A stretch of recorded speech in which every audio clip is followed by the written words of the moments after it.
Brothers and sisters, this is a final call.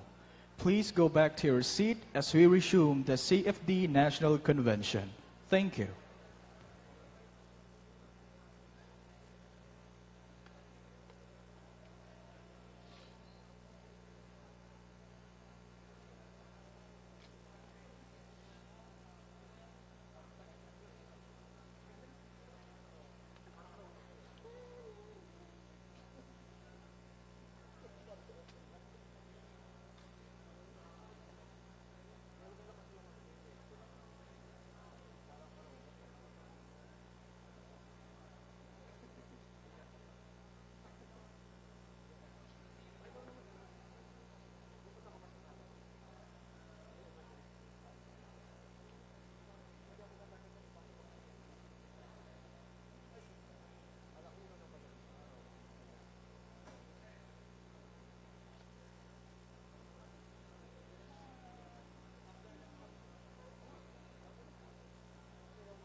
I believe everyone is now settled down in their seats.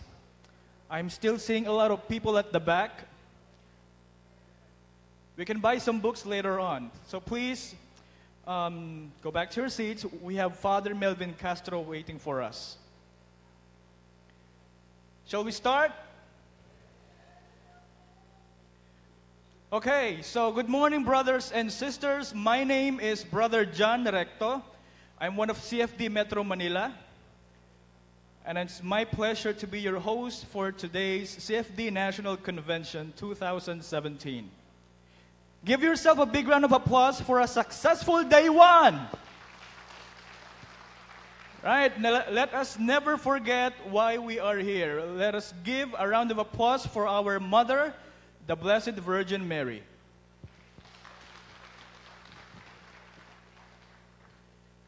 We would like to acknowledge the presence of all Catholic faith defenders in their respective provinces and chapters, our visitors here, the nuns of St. Paul, the Dominican laity of the Holy Rosary Province, and all of the delegates coming from different organizations and parishioners. Welcome to Day 2. Also, I'd like to thank all of the subscribers and followers of our Facebook pages for Know the Truth, Splendor of the Church, Defend the Catholic Faith, and the Holy Rosary Dominican Laity Province. Okay, without further ado, let us now start the Day 2 of the CFD National Convention 2017. A big round of applause for everyone again. All right, that's the spirit. Okay, so I would like to quote one of the best quotations that I've heard from one of my best mentors. And I quote, "All dogmas are doctrines, but not all doctrines are dogmas." Brothers and sisters, join us as we now witness a new set of speakers, apologists, and fathers in explaining the Marian dogmas of the Catholic faith. The first priest who will give us the talk for Mary, the mediatrix, co-redemptrix, and advocate of the people of God, is the incoming parish priest of Our Lady of Sorrows, Dolores Capas Tarlac. Brothers and sisters, with the love of Christ, it's my pleasure to introduce to you Reverend Father Melvin Castro.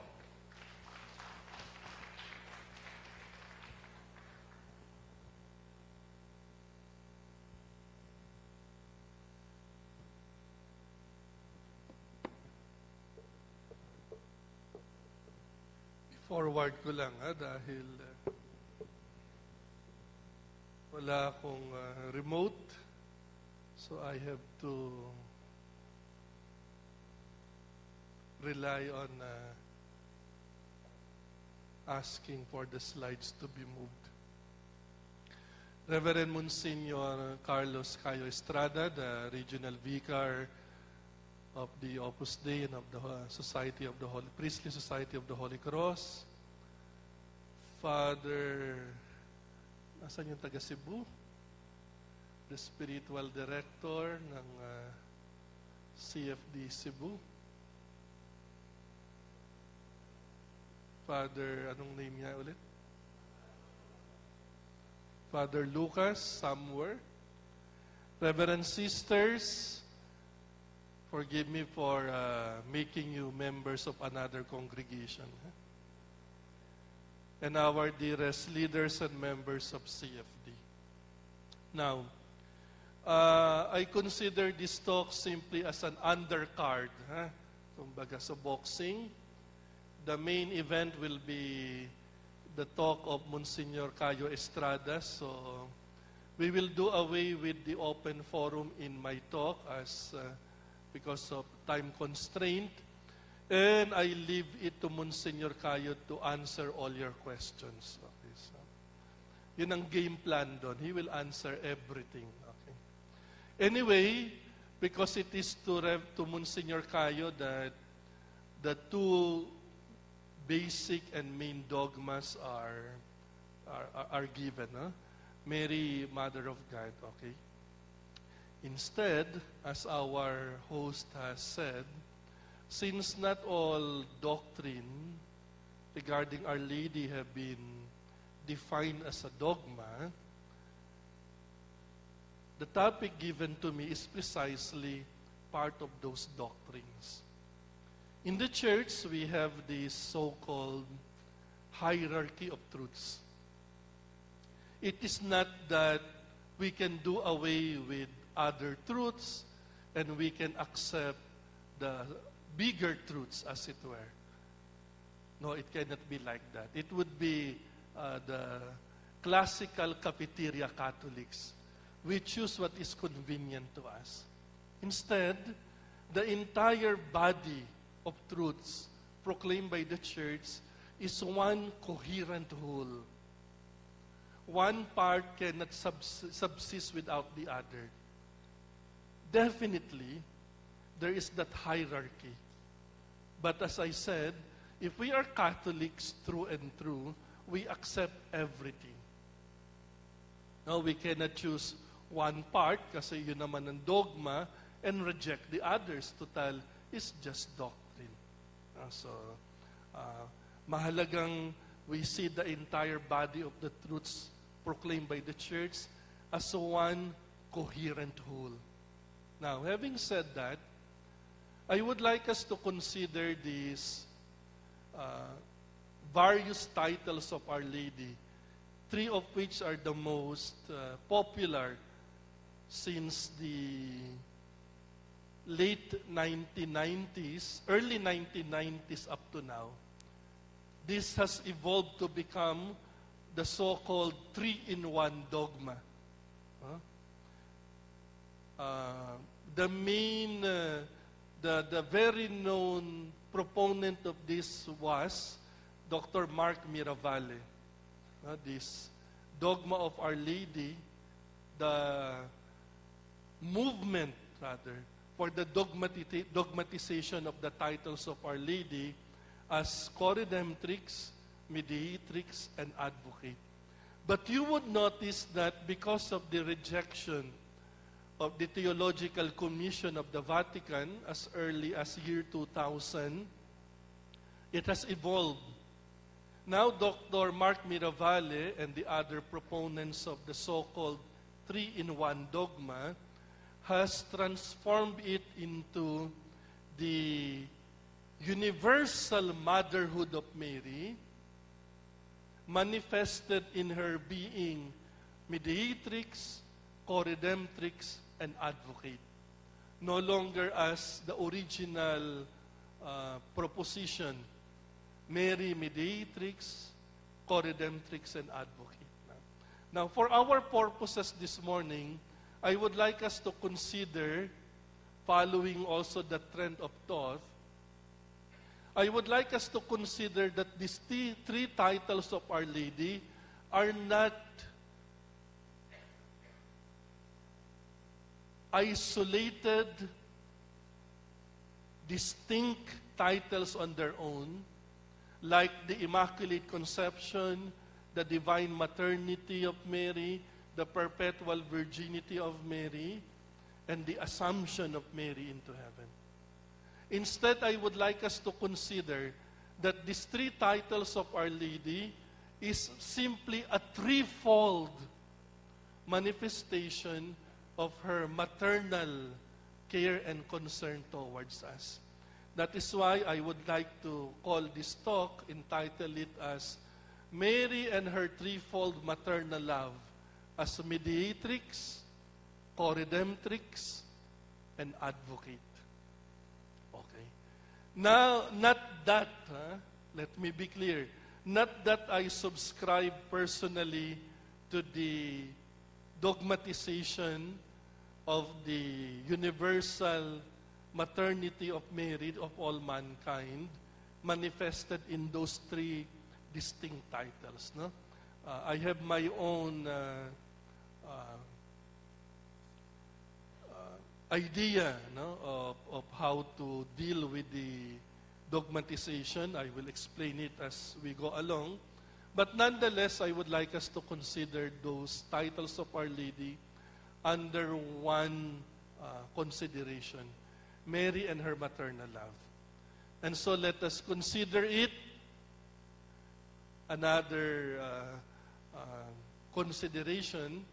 I would like us to consider these titles of Our Lady not in relation to any apparitions. I personally believe in some apparitions still to be recognized by the church, but I have to keep it personal.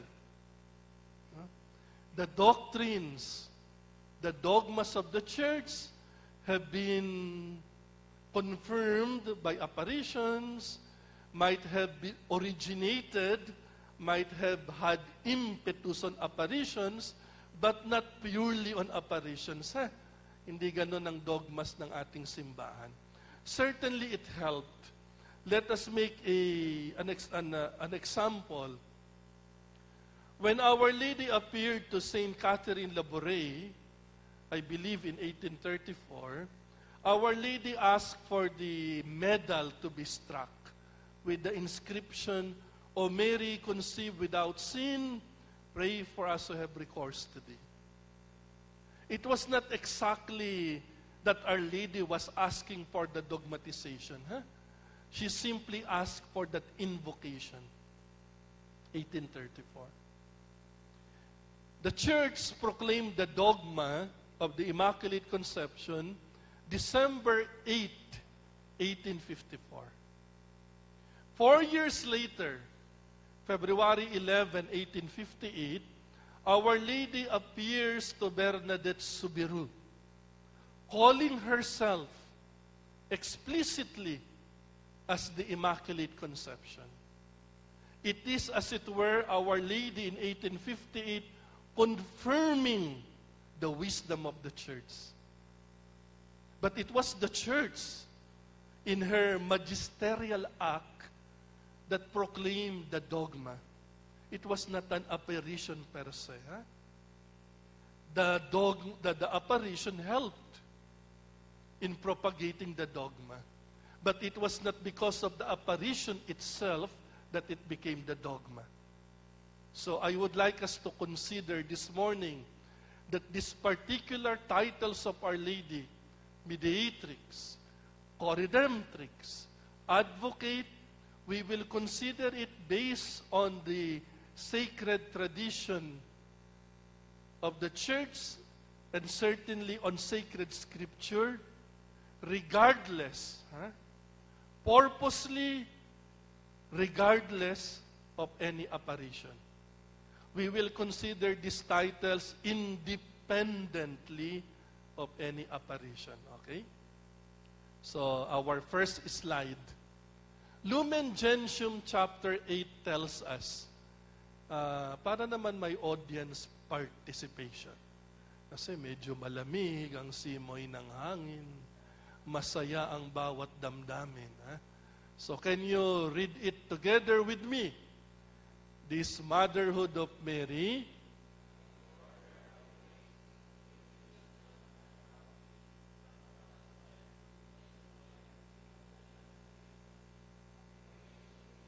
without wavering, until the eternal fulfillment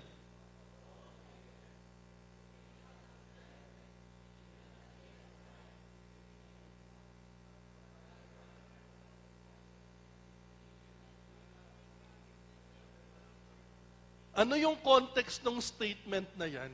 Kasi, some Protestants would like to think, okay, let us concede.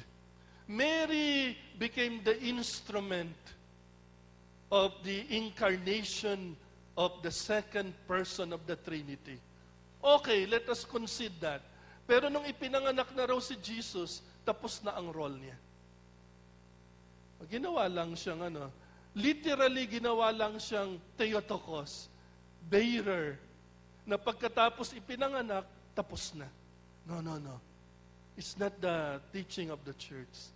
Our Lady, when she became the mother of the Lord, she continues in her maternal care, in her maternal intercession for us until the end of time. In fact, until forever. Hindi yun natapos na ipinanganak niya si Kristo, nagamit na siya, tapos na ang role niya. Hindi ganun. Kaya nga, malinaw sa document ng Lumen Gentium, continues to bring us the gifts of eternal salvation. Next slide, anak. Sige, we read again. No, yan, okay.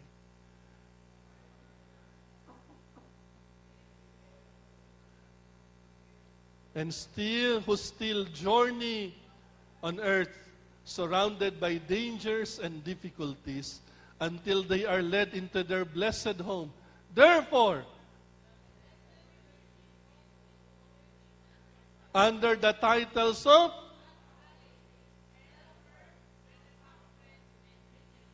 kaya akala niyo ang benefactress, yung mga donya-donya lang. Of course, yung mga donya-donya na walang kilay, benefactress yan. Kung wala sila, malamang wala tayo. No? Pero hindi yun lang ang benefactress. Ang ganda niyan sa Latin eh. Benefactus. Benefactor. Bene is good. Ano ang factus? Gawa. Very good. No? Sino yung atribida na yan? Joke lang. Maganda yan, may audience participation. Di ba yan ang Vatican II? Masyado akong gumagawa ng intriga. Baka ako isumbong ni Monsignor Cayo sa nunciature, mapatawag ako. So, look at this. Lumen Gentium chapter 8. The church, pinagsama-sama yan. The titles of advocate, advocata. Maganda yan sa I'm not a biblical scholar, Pero sabi ng mga biblical scholars natin, kasi Pentecost sa Sunday, ano ang role ng advocatus? Ano ang gawin muna nating definition by negation? Ano ang sinabi ng Scripture tungkol kay Satanas? The one who accuses us. Mapagbintang. Nasa Scripture yan. Mapagbintang. Sino mapagbintang dito? Pag mapagbintang, dun kayo kay Satanas. Kaya huwag kayong mapagbintang. Kumakampi kayo sa kabila. Ngayon, kung merong accuser, mayroong defender. Kaya nga the Lord said, I will give you an advocate. Advocatus. Diyan ang galing yung abogado. Ano ang role ng advocate, sabi ng mga biblical scholars? No? As I said, I am not one. No? Kapag daw mayroong inaccuse na isa,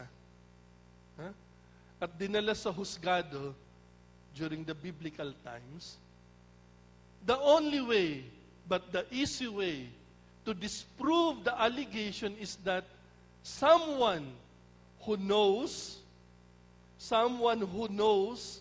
the person accused will literally stand by the side of the accused and say to the judge, I know that person. Kaya Parakletos, the one who stands by the side. Not to accuse, like Satan, but one to defend, an advocate. The one who stands by the side of the accused. Yun ang abogado. Kaya nga, tingnan nyo kapag hearing, katabi ng abogado yung accused.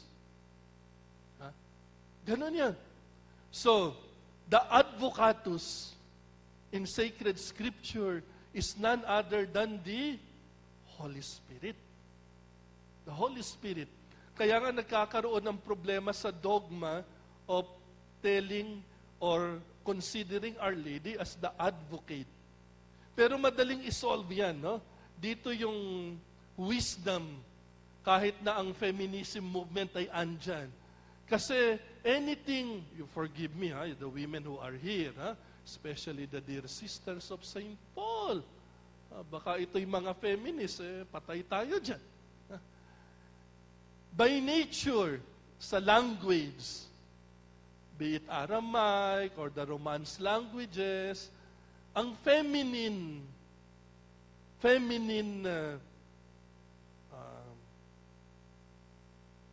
equivalent ng masculine title is always, inferior to the masculine. Always. Always. That is why, by the nature of that language, hindi problema na to refer to Mary as Advocata Nostra. Nasa Salve Regina na yan eh. Hail, Holy Queen, Mother of Mercy, our life, our sweetness, our life. Bakit naging our life si Mama Mary? Si Kristo yun eh. I am the way, the truth, and the life. Pero always, kay Mary, whatever her role is, it is always subsumed. It is always in conjunction with. It is always in submission to the role of Christ. So when we refer to Mary as the mediatrix, it is in submission to the mediation of Christ. When we say Mary is the co-redemptress, it is in submission to the redemption of Christ. When we refer to Mary as the Advocata, it is always in submission to being the advocate of the Holy Spirit. Always in submission. Always in relation, not on her own. Kung ganun kalinaw yun, then malinaw kahit anong title ni Mary. But because it is not, the church, in her wisdom, cannot simply define so many dogmas. As I said, in the year 2000, Jubilee year, and the year before that, 1999, tinurn down na ng International Theological Commission yung definition ng dogma na yan. Because in their discernment, it will cause confusion. Okay? Sa atin siguro, it will not cause confusion. Kasi malinaw sa atin yun. But how about the rest? Kaya tingnan nyo ang wisdom ng simbahan. Mayroon bang dogmatic definition ng bawat scriptural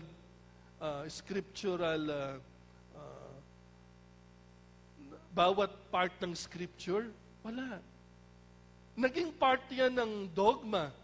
Ginamit yung proto-evangelium, ginamit yung greeting ni Angel Gabriel kay Mary sa definition ng dogma ng Immaculate Conception. Pero in itself, the scriptural verses, walang dogmatic definition ng meaning. For a purpose. Hindi ganyan ang simbahan na left and right. Dogma lahat. Because that cannot be. And as I said, in that hierarchy of truths, there is no need for that. No need. Diyan ako na-trap nung isang usapan I remember that vividly. In-interview ako at the height of the RH. Sabi sa akin, Father, sinong iboboto ng tao? Yung corrupt na pro-life o yung pro-RH na hindi corrupt? Ang sabi ko, there is the hierarchy of truth. Hindi niya naintindihan. Ako naman, I was assuming he is as intelligent as members of the CFD. I was wrong. Ganun talaga. So, we have, andyan pala si Carlos Palad. May girlfriend ka na, congratulations. Di ba in relationship ka na sa Facebook? Sige. Updated ako. So, sinama mo ba siya? Hindi mo sinama. Patay ka sa kanya. Okay. So, let us be clear therefore on that. So, for example, certainly, ang abortion cannot be compared to the use of contraceptive devices. Magkaiba sa degree ang surgical abortion. But the same effect. The same rejection of the church. So hindi mo pwedeng sabihin at nangyayari yan, I am against abortion, but I am pro-contraceptive. That cannot be. Totoo, sa hierarchy of truth, malalim yung, we cannot compare ang surgical intentional abortion sa paggamit lang ng contraceptive. I'm using a very secular language na nilalang lang. But, hindi po pwedeng as Catholic sabihin natin, ay may hierarchy of truth pala. So I will reject abortion, but I accept contraceptives. Hindi pwede yan. Hindi pwede yan. As I said, one coherent truth ang katuruan ng simbahan.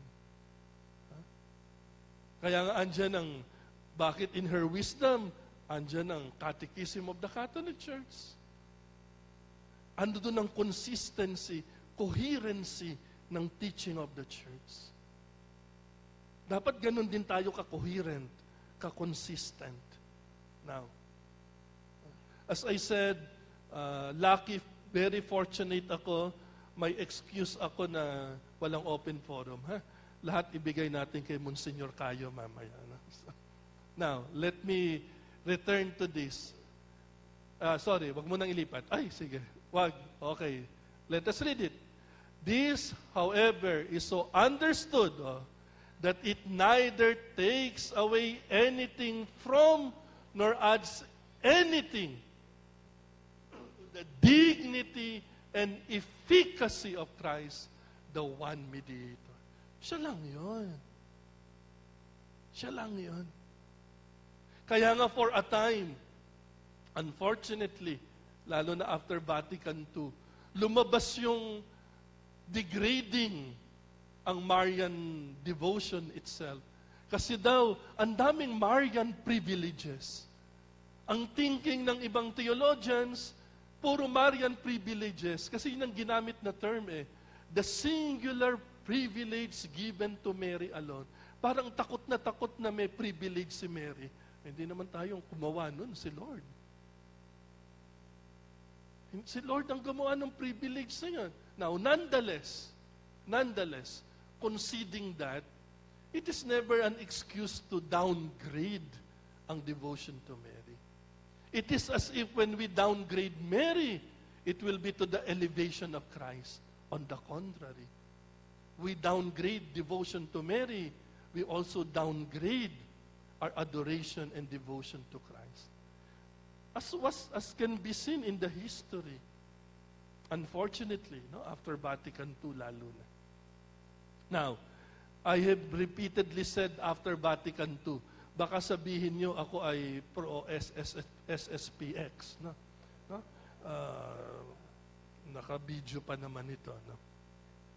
Anyway, to the credit of the Opus Dei, dahil sila yung unang nag-aral at nagpakahirap gumawa within the church law ng personal prelature, mukhang gagayahin na kayo, Monsignor Cayo, ng SSPX.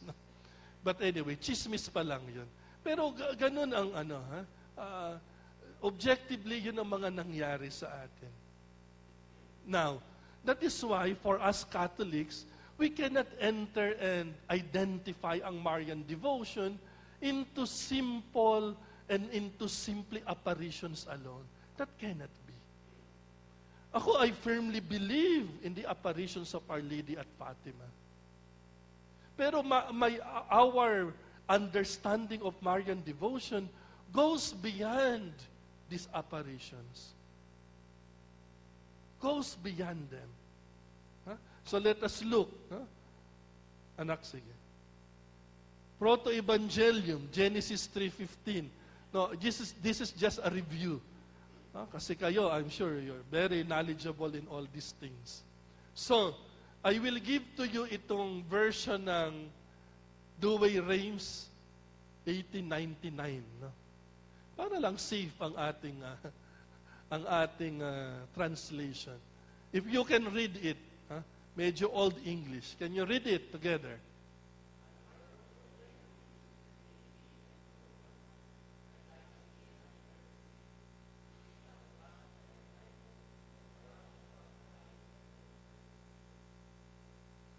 Aba, pagdating ng ano yung problema mo sa ilaw, anak? Huwag kang mag-alala, nagniningning akong kusa. May pagka-nora-unor ako. May himala. Okay. Ayan, nalito tuloy ako. For a time, nagkagulo yung translation.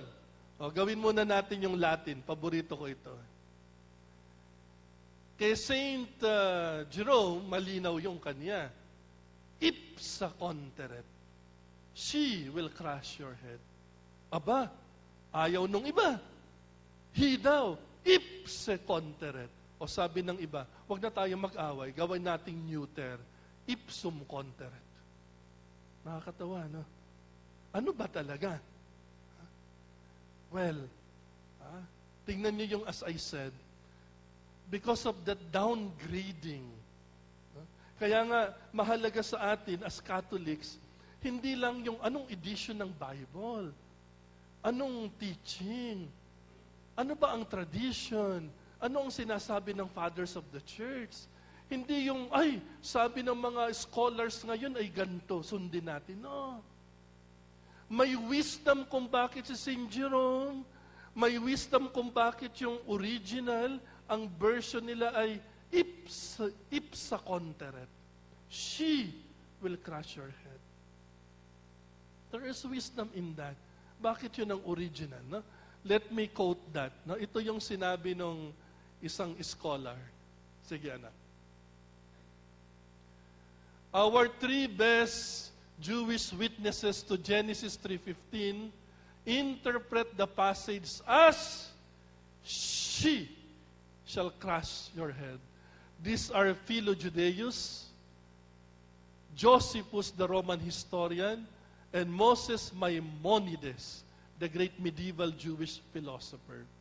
Philo argues that the Hebrew parallel poetry of Genesis 3:15 demands the reading of she shall crush. Josephus, also writing in Greek, describes the passage for us as reading she shall crush. Then last of all, Maimonides also states that Genesis 3:15 teaches that the woman shall crush the head of the serpent. Hindi yan bagong interpretasyon ng simbahan. Ando na yan. Now, in the context of, sige anak, next slide. So then these three great Jewish scholars testify to the traditional Catholic reading of the Latin Vulgate. Now, ano ang connection nito dun sa tatlong title? Because, as later, Monsignor Cayo, in his talk, would give reference to the most basic dogma and privilege of Our Lady, being the Mother of God, doon lahat yan. If Mary was not chosen to be the Mother of God, wala lahat itong ibang pinag-uusapan natin. Let's forget about Immaculate Conception, her perpetual virginity, assumption into heaven, and these doctrines, her being benefactress, adultrix, etc., etc. Kasi the main reason of all these so-called Marian privileges is the main singular grace of all given to Mary. Her being the Mother of God. Kung hindi siya ang piniling ina ng Diyos, wala lahat ito. Wala lahat ito. That is why I entitled this to be like that. Mary and her maternal love. Kung hindi siya Mother of God and Mother of us all, these are simply useless words. But because she is the Mother of God and the Mother of us all, she is the mediatrix. She mediates between us and Christ. She co-redeems us precisely because she is the Mother of Christ. And she is an advocate in contraposition to to the accuser, the serpent, because precisely, she is the mother of God. Ang punot dulo ng lahat, she is the mother of God. Kaya ako, you forgive me, ha? I love if there will be another dogma of Our Lady. I will rejoice. But I will leave it to the wisdom of the church. When, where, and how. I am more than happy and contented with the existing four Marian dogmas. Lalo na yung pinaka-importante. And that very important dogma, Mary, Mother of God, as you well know, was defined to defend the divinity of Christ. So everything, as I have begun this talk, everything in relation to Christ. Kung wala ang connection ni Mary kay Christ, wala ito lahat. No, kaya nga, sige anak, next slide. No?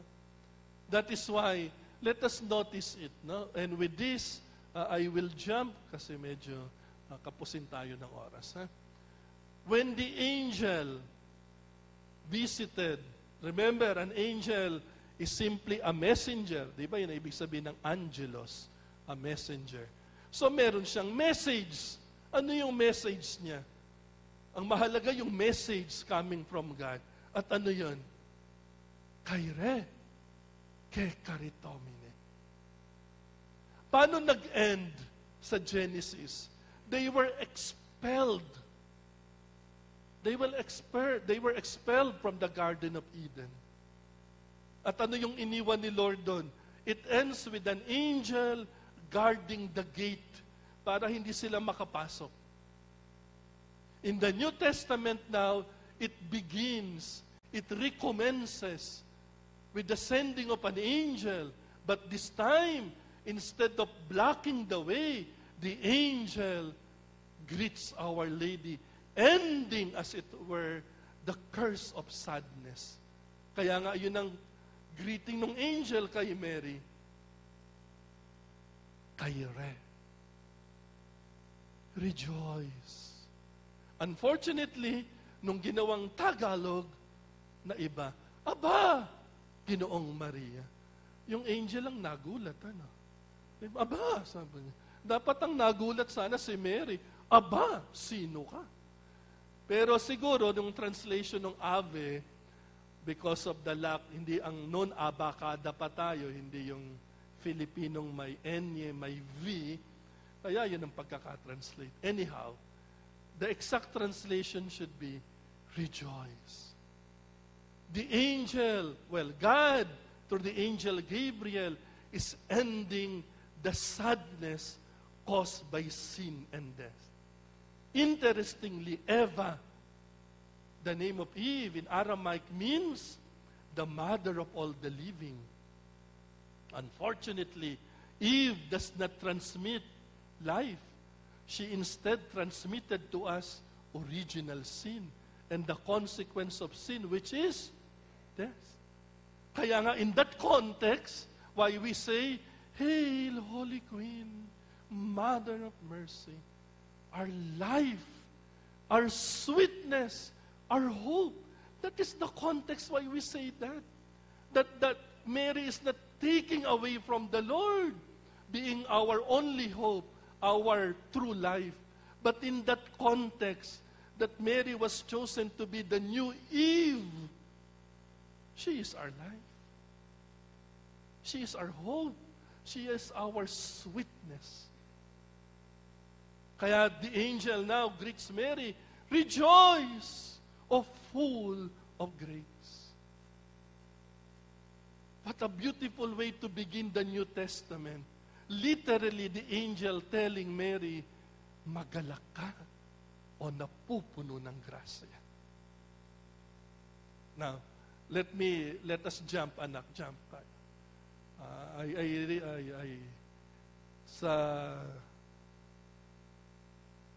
Sige pa, anak. Sa wedding feast tayo. Now, the woman, di ba, ulit-ulit, sabi ni Lord, ito yung tamang translation daw dapat. Ha? Sige, anak. The next, eto. And Jesus said to her, Woman, what is that to me and to thee? Hindi sinabi ni Lord, what is it to me? No. The Lord said, what is it to you and me? Anong kinalaman ko at anong kinalaman mo dyan? My hour has not yet come. Ang pinag-uusapan, the hour has not yet come. But the Lord nonetheless performs the miracle. And in this instance, Our Lady performs her role as the mediatrix. She mediates. She hastens the miracle. Midadali niya. The miracle will happen sooner or later. Kaya very revealing yung word ni Lord na my hour has not yet. But because Our Lady mediated, it was hastened. It was hastened. Merong sinasabi yung mga biblical scholars dito. Sige na. Ay, sorry. Balik mo. Anong instance daw that the water became wine? Monsi, 10 hours na lang po. Anong instance naging water yung wine? Ang sabi nung ibang biblical scholar, yun daw verb na ginamit ni John, hulaan nyo kung anong part daw naging wine, water yung wine. Nung sumalok sila sa well, wine na yon. Sa well pa lang. Nung sinasali na nila yung tubig sa container, it was already wine. Ano yung punto dito ng mga Bible scholars? The Lord performed the miracle at the source because of their obedience. Their obedience. And they obeyed because Our Lady instructed them, do whatever He tells you. Ang sabi ng iba, aba, bastos na anak ito. Tinuturing ang nanay, woman. Aba, tingnan natin sa crucifixion, anak. Very consistent itong anak na ito. Mamamatay na lang, woman pa rin. And why is that? Unanimous ang mga biblical scholars na Catholics at least. Our Lord Jesus Christ consistently in the gospel, according to St. John at least, consistently refers to Mary as woman because the Lord is identifying for us the woman of Genesis 3:15. It was God Himself in Genesis 3:15, God Himself who promised, behold, the woman will have enmity with the serpent. The woman. And who is this woman? The Lord Himself in the New Testament is telling us who that woman is. Mary. Mary. And finally, sige anak, finally, alam nyo sa El Shaddai, pag sinabi ni Brother Mike Bilarde, and finally, kakanta na sila nun. Kasi alam nilang tapos na yung message niya. Pero hindi ko pagagawa sa inyo yun kasi hindi mo kay El Shaddai. Finally, Revelations chapter 12. Dito medyo challenging kasi merong description that the woman was in travail about to give birth. She was in pain about to give birth. Tradition does not tell us that Mary was in pain kasi she was immaculately conceived and therefore no sin and therefore hindi siya kasama dun sa curse ng Genesis 3:16 that the woman will have pain, no, in child giving and childbirth. No? So, ang sabi ng mga Bible scholars, it applies both to Mary and to the church. Now, let us focus on that. No? Revelations chapter 12. The woman clothed with the sun. Okay? And the wound under her feet and crowned with 12 stars. So consistent yun. It applies both to the church and to the Blessed Virgin Mary. Walang problema yun. Okay? Now, the beautiful detail about this is that in the final battle, Michael, which means who is like unto God, he is the one doing the battle, not God. Of course, not God. Bakit hindi si God? In the words of C.S. Lewis, walang kwenta ang demonyo sa harap ng Diyos. Creature lang ang demonyo. Kaya no match yun. Kaya ang makikipaglaban sa demonyo in the end of time is another creature, Michael. Kaya yun ang pangalan niya. He is asserting sinong tulad ng Diyos. And we know how it will end. The triumph of Michael.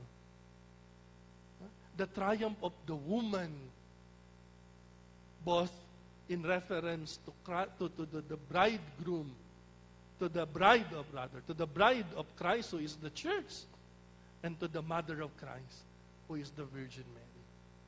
So walang katapusan ang demonyo at alam niya, brother, let me correct what I'm saying. The devil knows how it will end. It will end with his defeat. He knows it. And he will do everything and anything to bring many souls with him back to hell. Yun lang ang kaya niyang gawin. That is why, as I said during the homily, you, being CFD leaders and members, should challenge you. These gatherings, this study of the faith, should challenge us to promote and propagate the faith. Not simply for that pleasure of proclaiming the truth, but for the salvation of souls. Salvation of souls. Ito yung kailangan natin. We're doing it for the salvation of souls. So my dear friends, Reverend Monsignor Cayo, to our Reverend Fathers, Reverend Sisters, I end with this beautiful note. When Our Lady appeared at Fatima 100 years ago, sinabi niya yan, in the end, my immaculate heart will triumph. That her heart will be our refuge and our sure way to the good Lord. May this centenary of the apparitions of Our Lady at Fatima give us that impetus to study more our Catholic faith and to share it, diffuse it, propagate it. Because in diffusing and propagating this faith, souls will be saved.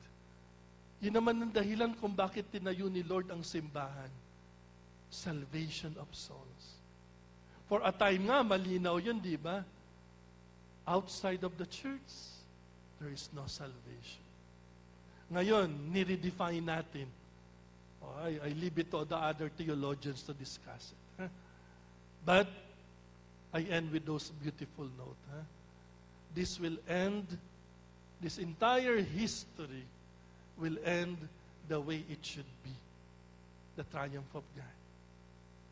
And these titles of Our Lady, Mediatrix, Co-Redemptrix, Advocate, should always be interpreted and understood within sacred scripture, not taking away anything or adding anything to, as Lumen Gentium said, to the efficacy and dignity of Christ as the one mediator.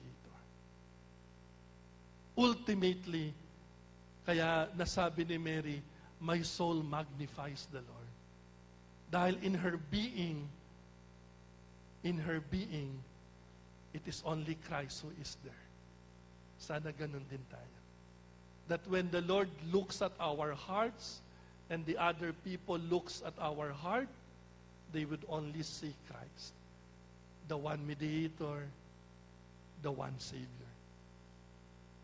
I congratulate all of you in this wonderful convention. May God bless you all, and may the Virgin Mary intercede for us, both now and forever.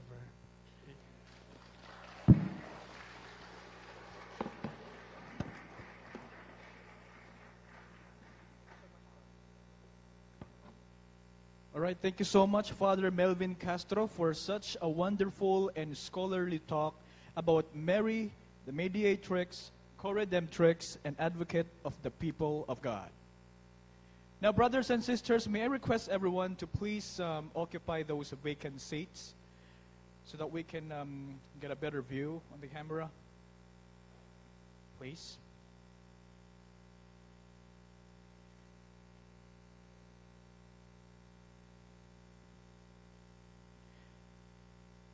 Also, I'd like to acknowledge the presence of our Catholic Faith Defenders Metro Manila President, Michael Vincent Suico, and also one of the officers, Brother Roman Jacinto.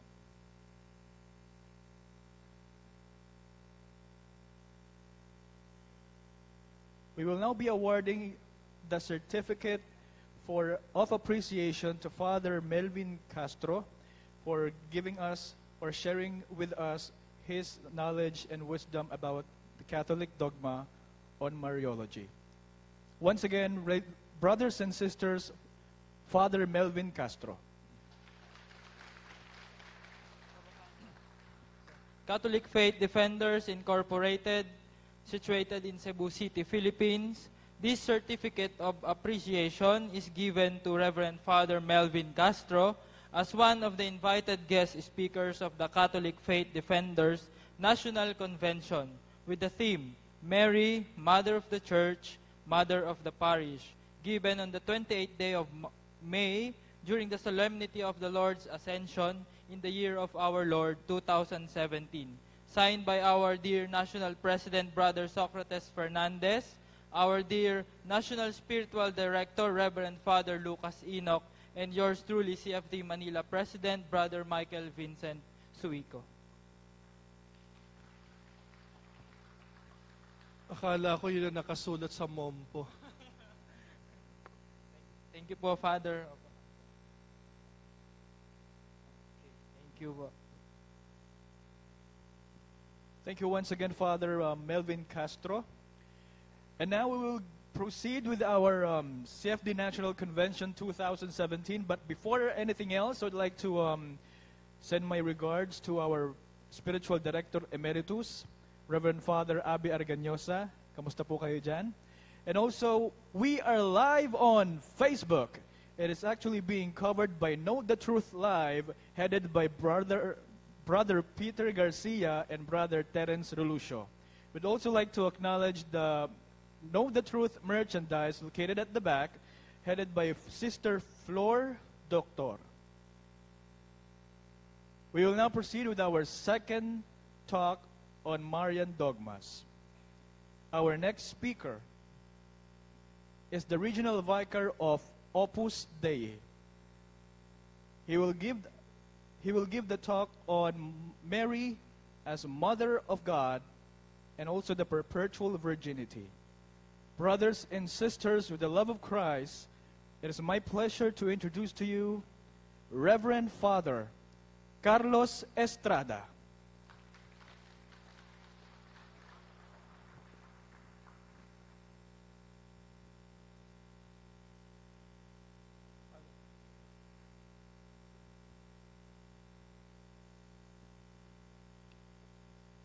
So good morning to everyone. Happy Feast Day of the Ascension. So let us see. While they're preparing the slides, maybe a little bit of introduction. I am going to speak about as Father Melvin mentioned already, the key dogma that underlies everything related to Mary, which is her being the Mother of God, and then together with that also her perpetual virginity. Now, maybe let me first say something about this, because actually the Mother of God is a very controversial topic also. It is very clear to Catholics and in fact also to many non-Catholics. But at the same time, sasabihin nila, ipakita mo sa akin sa Biblia kung saan nakasulat na si Mary ay Mother of God. Na syempre wala, di ba? Typical. Kung sola scriptura natin lang ang titignan natin, obviously, you do not find the title Mother of God referred to Mary. But, as we are going to see, it depends on Jesus Christ being God. So that is why actually, the doctrine of Mary, Mother of God, has to be combined with the doctrine of Jesus Christ, perfect God and perfect man. Otherwise, it cannot be understood. But nonetheless, we find even among non-Catholics, reverence for Mary in a special way. There is one philosopher, Santayana. He is actually an atheist, and he already passed away. But sinasabi nila, si Santayana does not believe in the existence of God and that Mary is his mother. So parang hindi siya naniniwala sa Diyos, pero naniniwala siya na Mother of God si Mary because he had a great veneration for Mary also. So that is why it is something that you can find in many different circles also. Ngayon, itong topic na to medyo mabigat ng konti. So that is why I hope that hindi kayo gugutumin. Or maybe siguro sabihin natin parang appetizer to para kumain kayo ng mas mabuti at when lunchtime comes. But it's important, I think, that we try to understand not only what the church has said, but also some fathers of the church as well as philosophical reasoning as far as we can explain. Now, malawak ang topic na to. So that is why I will not be able to tackle everything related to Mary as Mother of God and perpetual virginity. I will just tackle the more important elements and then see some objections that have arisen in recent times or in history regarding Mother of God and perpetual virginity. Okay, so then, sige, so...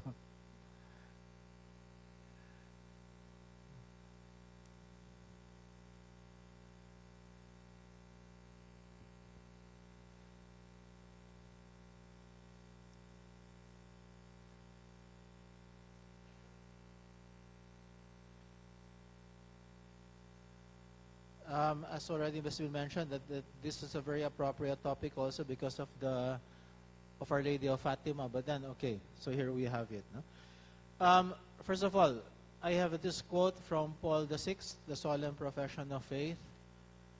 We believe that the Blessed Virgin Mary, whoever enjoys the dignity of virginity, was the mother of the incarnate Word of our God and Savior, Jesus Christ. May importante ito kasi as I will explain, next slide please. Ito, interconnected yung tatlo eh. Hindi pwedeng ipaghiwalayan. The incarnation of the divine Word, that is to say, the second person of the Blessed Trinity, who has a divine nature from all eternity, became man in the womb of the Blessed Virgin Mary.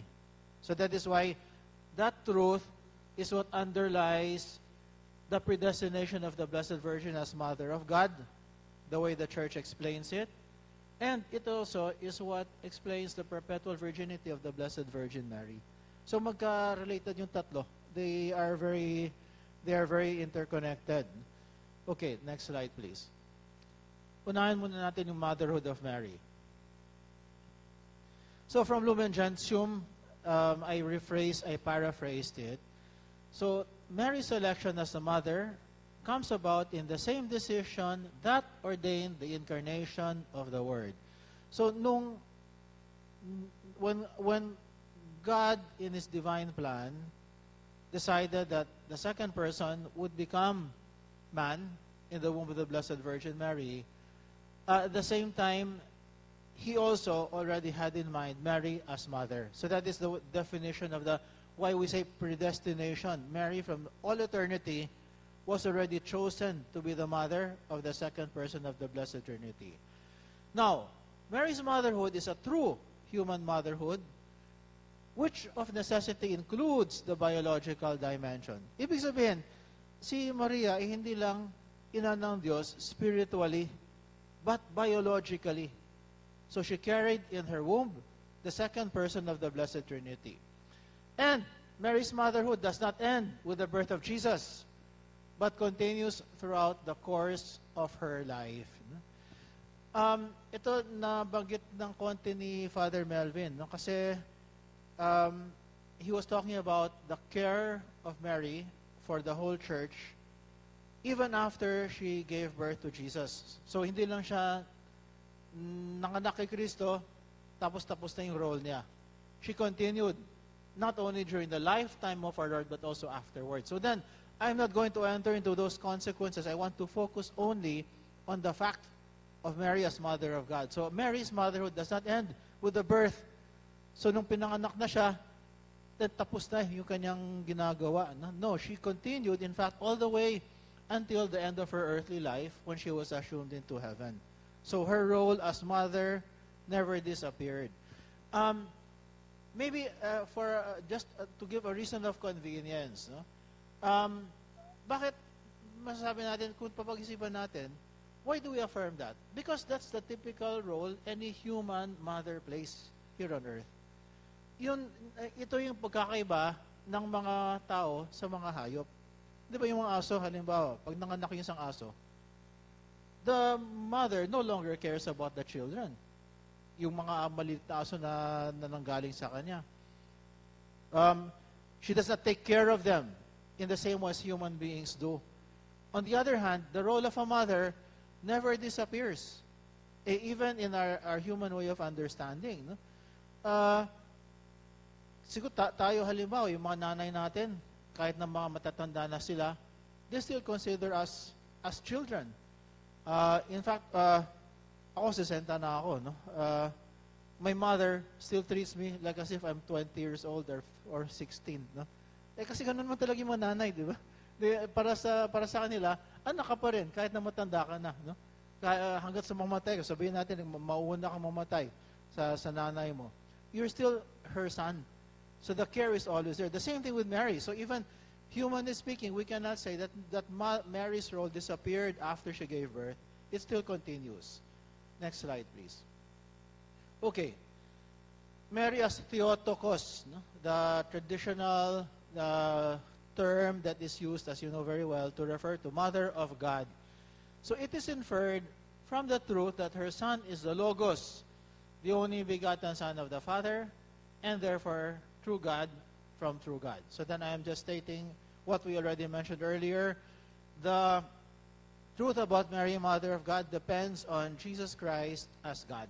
So if Jesus Christ is God, then Mary is Mother of God, Theotokos. Next slide, please. How do we know that? Or how do we know Mary's maternity? Annunciation. I put here a more complete text, but I got just the points that are related to our topic today. No? So in the 6th month, the angel Gabriel was sent from God to a town of Galilee called Nazareth to a virgin, no? Betrothed to a man named Joseph of the house of David, and the virgin's name was Mary. Now, the child to be born will be called Holy, the Son of God. No? That was the message of the angel. So I want to focus on some things here. To a virgin. May mga version ng Biblia that will say maiden. No? But you should understand, no, in the times of the Hebrews, pag sinabing maiden, the term maiden was never used to refer to a married woman who already had children. Maiden always refers to a virgin. That is why some of the more accurate translations of the Bible will say explicitly virgin. Yung iba kasi nagsasabi ng maiden, yung mga English translations. But then keep in mind, pag sinabi nila maiden, you have to understand kung saan nanggaling yung salitang yun at yung cultural background nila. No? But so I opted to retain virgin. And the child that she would be bearing will be called holy, the Son of God. So the reference is to Mary actually bearing a child in her womb. Not spiritually, but biologically, physically. Okay, so that is the implication here. Next slide, please. Now, let me digress. Sabi ko kanina kasi we have to explain, first of all, that Jesus Christ was God and man for us to be able to say that Mary was the mother of God. Ito kasi, so parang Mariology yung topic ng Mother of God, no? Mary, Mother of God. Ngayon, papasok tayo sa Christology. Not completely, na kasi kung tinuloy ko to, hindi tayo matatapos dito because mahaba ito, no? Every year, in the regular talks of Defensores Fidei in Manila, I usually give the talk on Christology. So if some of you will be around and you're interested in attending that, when that comes towards the end of the year, I normally tackle this subject matter in a more detailed way. Ngayon, I will just give a few explanations. So, ganito yan. We have to first establish, or it's to clarify, that Jesus Christ is really God, and that He is also man. Okay, then, that is a dogma of the hypostatic union. So, the divine and the human natures are united hypostatically in Christ. That is, they are joined to each other in one person. So then the church uses the term hypostasis in Greek, which means person. Bakit importante ito?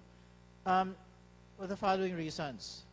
Dapat tandaan natin, and I'm sure you know this already very well, but it's good to clarify. Jesus Christ is only one person. What person is that?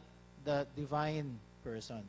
So Christ does not have a human person. He is a divine person. But He has two natures, the human and the divine. So yun ang hypostatic union is the union of the two natures, human and divine, in Jesus Christ, the second person of the Blessed Trinity. So, this is already philosophy to explain the background to understand the dogma. No? The person is the subject to acts. So, Jesus Christ, the divine person, is the one who is acting. But the nature that He has determines what sort of actions He can do. So therefore, you will see, sa scriptures, may mga ginagawa ni Kristo na alam natin, yan ay gawain ng Diyos. They are actions of the divine nature. Tulad na halimbawa ng milagro. Ngayon, sabihin na ba, kahit na iba naman, nakakagawa din ng milagro. No?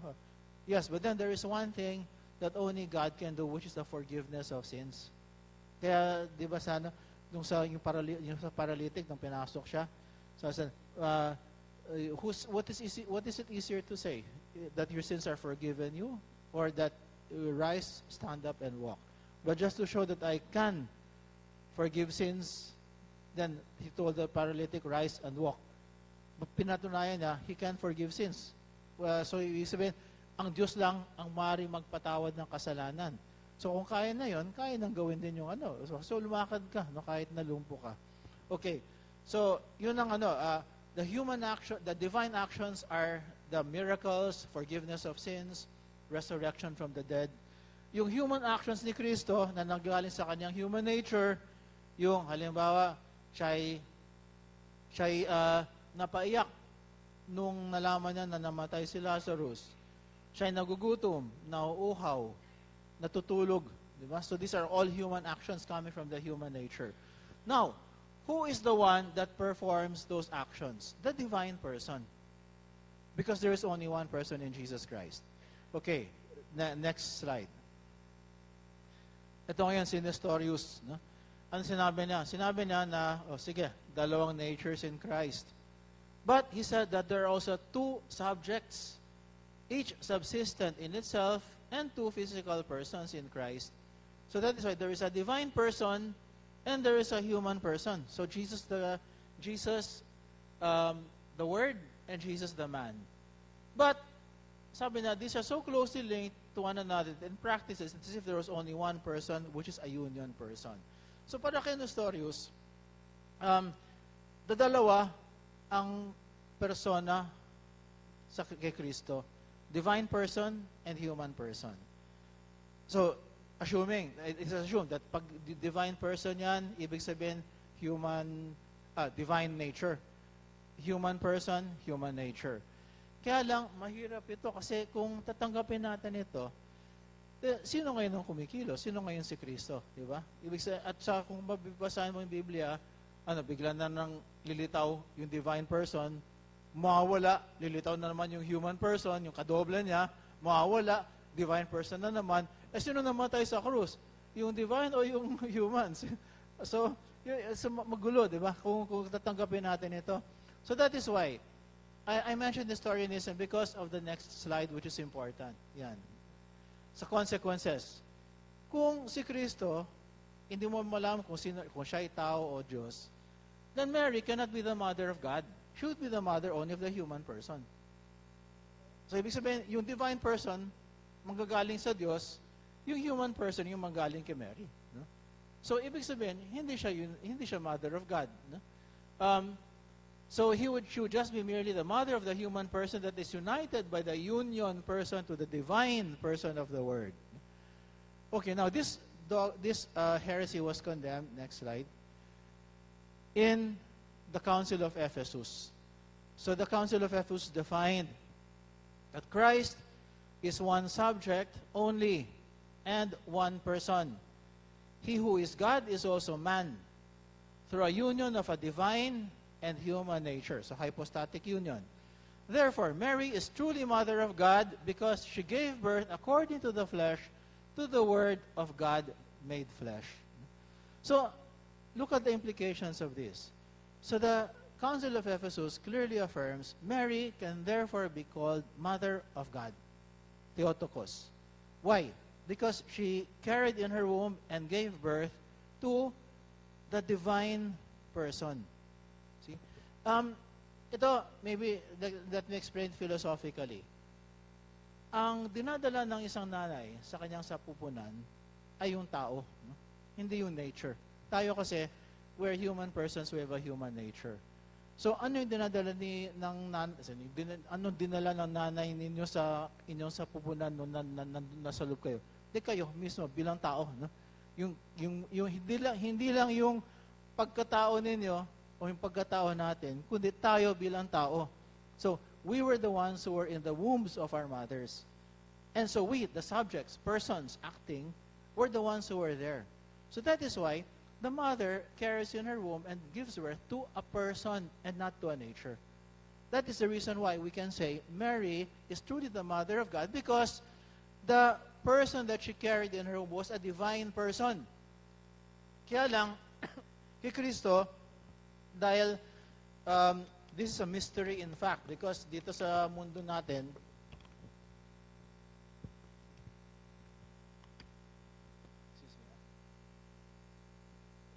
in our world, we do not find anybody with a person with two natures. We only are persons with one nature, human nature. Okay, so but then kay Kristo, dalawang natures. That's a mystery how that happens. But then we know very well that is what all of this means. No? So therefore, Mary carried in her womb the divine person, the second person of the Blessed Trinity, who has two natures, divine and human. So therefore, masasabi natin na Mary is truly Mother of God. Okay, next slide please. So, proof of this, I got this from the Catechism. Called in the Gospels the Mother of Jesus, Mary is acclaimed by Elizabeth at the prompting of the Spirit and even before the birth of her son as the Mother of my Lord. In fact, the one whom she conceived as man by the Holy Spirit, who truly became her son according to the flesh, was none other than the Father's eternal Son, the second person of the Holy Trinity. Hence, the Church confesses that Mary is truly Mother of God. Theotokos. Okay, so then, based on the Council of Ephesus, but also explaining, pag sinabi ni Elizabeth sa Scriptures, Mother of my Lord, keep in mind that the term Lord was never used to refer to human beings in Scriptures. Lord always referred to the Almighty, to God. So therefore, the Mother of my Lord, Mary, or Elizabeth, gives witness that Mary is in fact carrying in her womb her Lord, the second person of the Blessed Trinity. Next slide, please. Sa Fathers of the Church, unanimous sila, pero kinuha ko lang yung quote kay St. Cyril of Alexandria, just parang sampler, no? Kasi madami yan kung sinabi ng Fathers of the Church. So St. Cyril said, if anyone will not confess that Emmanuel is very God, and that therefore the Holy Virgin is the Mother of God, inasmuch as in the flesh she bore the Word of God made flesh, let him be anathema. These words were actually uttered by him in the Council of Ephesus. No? Third letter to Nestorius. No? Okay, next please. Ngayon, a few, just to highlight what some have said. I have gotten some statements from Apollo Kibuloy, si Pastor Kibuloy, and also, in general, kung ano yung pinaniniwalaan ng mga iglesia, no, tungkol sa Mother of God. No? Ito ay galing sa isang video in one of the programs that are featured in the website of yung media website ng Kibuloy, no? So sinasabi niya, kasi kina-comment niya na si Maria, we give too much emphasis to Mary, no? Yun ang niya. But why so much emphasis? Kasi tapos kina-comment niya yung tingnan nyo, para kay Kristo, hindi mahalaga kung sino yung nanay niya. Sinabi niya, yung who are my brother, sister, father, and mother, those who do the will of God. Yun ang importante, hindi yung nanay. No? So that's why when the Catholics give too much emphasis on the mother, they neglect that Christ said, no, the important thing is the will of God, not who is my mother. No? Pero hindi naman ibig sabihin niya. But anyway, let's see what he says. No? He says, the flesh connection of being brother and sister and mother does not count when it comes to salvation. Being spiritual does not now transfer our loyalty to the flesh connection of you are my mother. Kasi para sa kanya, importante yung do the will of God. No? So the flesh connection is not what counts in salvation. It is rather being spiritual. Next slide, please. And he continues, and this is the mistake of those leaders in religion like Liguori, who have elevated Mary into a position that even Mary does not want. If Mary were only alive, she would go to Liguori and say, don't do that. I will not permit you to do that. Paano niya kaya nalaman yun? Ayun sabihin ni Maria, di ba? Pagalitan si Liguori, sumulat siya ng Glories of Merit, ibang liwa tungkol kay Mary. Tapos bigla na sasulpo si Maria, huwag mong gawin yan, bukas sumusobra ka na. No? But, well, okay, granted that he said it. Next slide, please. Then he says, the purpose why Mary was here is to be a vehicle of the Word made flesh. That is all that Mary's ministry and Mary's role in her life was. But after that, the most important role was the Word made flesh and dwelt among us. No? Okay, tama nga naman yun, the most important role was the Word made flesh and dwelt among us. No? But however, that does not negate the role of Mary, as we know very well. And besides, kasi sinulad ko na, whatever you say may incriminate you. Kasi kung sinabi niya, Mary was here simply to be a vehicle of the Word made flesh. But then, if you come to think about it, medyo malabo yung salitang yan, di ba? Pag sinabi mong vehicle, what do you mean by vehicle? Ano, parang sasakyan siya. Yung bang sumakay lang si Jesus, no? Kay Mary, nakisakay lang. Or person, Mary, gagamitin lang kita. Gagamitin ko yung sinapupunan mo para dumating dito sa mundong ito. But then, as I said before, God obviously respects the nature of persons and the nature of the way men come into the world. So, Mary, if she really carried our Lord in her womb, cannot be just a simple vehicle. she was carrying in her womb the second person of the Blessed Trinity. So which means that dahil doon, importante siya. Di ba? Even just for that. Okay, sabihin natin na, okay, vehicle lang siya. Pagkatapos nun, parang tinapon na siya. Mary, wala nang pakialam sa buhay mo kasi ginamit lang kita. Obviously not. As a mother, she continued to still take care of our Lord even afterwards. That is why you see in the Gospels, Mary was with them all the time, even all the way up to the cross. Kung vehicle lang ba siya, bilang nanay, gagawin ba niya yan? Hindi. Diba? It does not seem logical. So that is why even the very statements that he mentioned, somehow, without realizing it, he's also indicating, kung tao ka, at tunay na nanay ka, syempre, alagaan mo yung anak mo. Hindi ka lang lalagyan. No? You are, as a mother, you are doing more than just simply bringing a child into the world. You are truly a mother, in a sense. No? So indirectly, somehow, he does not realize that he's actually defending the motherhood of Mary. No? But in any case, we know very well that all of this is that we already know the arguments here. The next slide. Now, in the case of Ecclesiarium on Mary's virginity, so from the first formulations of her faith, the Church has confessed that Jesus was conceived solely by the power of the Holy Spirit in the womb of the Virgin Mary, affirming also the corporeal aspect of this event. Jesus was conceived by the Holy Spirit without human seed. And so, I just got one of the church dogmas because this has been a consistent teaching of the church councils ever since, her virginity. Sample lang ito, no? Just to show what the church believes in. Next. St. John Paul II. In confessing her faith in the virginity of the Mother of God, the church proclaims as real facts that Mary of Nazareth gave birth truly and in a virginal way to her Son, on account of which she remained virgin after giving birth, virgin according to the Holy Fathers and the councils which dealt expressly with the matter, also with regard to the integrity of the body. Okay, so that's the most complete statement that we can have so far regarding the virgin birth. It is from an address of John Paul II. Next, please. Now, Joseph was the father of Jesus. These are some explanations of the fathers of the church why Joseph was there.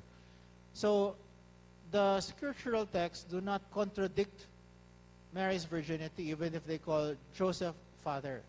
All that they do is to show the true legal fatherhood of Joseph, that he was truly a father in the legal sense.